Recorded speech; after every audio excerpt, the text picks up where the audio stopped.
আসসালামু আলাইকুম। জগৎবাড়ি ইউনিয়নের ১ নং ওয়ার্ডের লুৎফর রহমানের ছেলে আমাদের প্রিয় মামুন ভাই,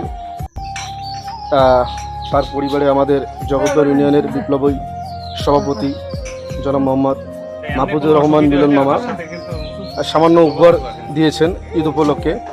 আপনারা সবাই এই পরিবারটার জন্য দোয়া করবেন, এই শোকাহত পরিবার জন্য তাদের শোক বইতে পারে এবং তাদের এই দুঃখ বেদনাকে ভুলতে পারে। যে ছোট ছোট দুটো মাসুম বাচ্চা আছে, বাচ্চা দুটাকে রেখে তার বাবা পরকালে চলে গিয়েছে। এই পরিবারটার জন্য আপনারা দোয়া করবেন। মামা, আপনি যদি কিছু বলেন এই পরিবারটার জন্য। আমরা সৌজন্য সাক্ষাৎ করতে আছি ঈদ উপলক্ষে।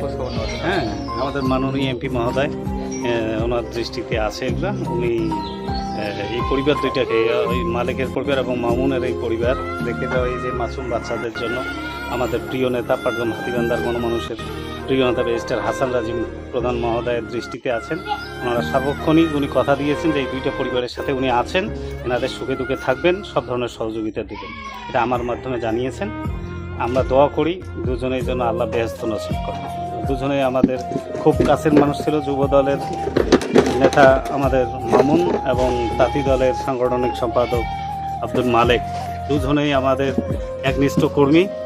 যাই হোক, আমরা চাই, সবাই দোয়া করি যে আল্লাহ যেন তাদেরকে বেহেশত নসিব করেন এবং তার পরিবারগুলো যেন এই কাটিয়ে উঠতে পারেন এবং তাদের এই মাসুম বাচ্চাগুলোকে যে রেখে গেছেন, মাসুম বাচ্চাগুলো যেন আল্লাহ মানুষের মতো মানুষ করে। এদিকে আমাদের সবারই দৃষ্টি থাকবে, সবাইকে দৃষ্টি রাখার জন্য আমি অনুরোধ করছি এবং দোয়া করার জন্য অনুরোধ করছি।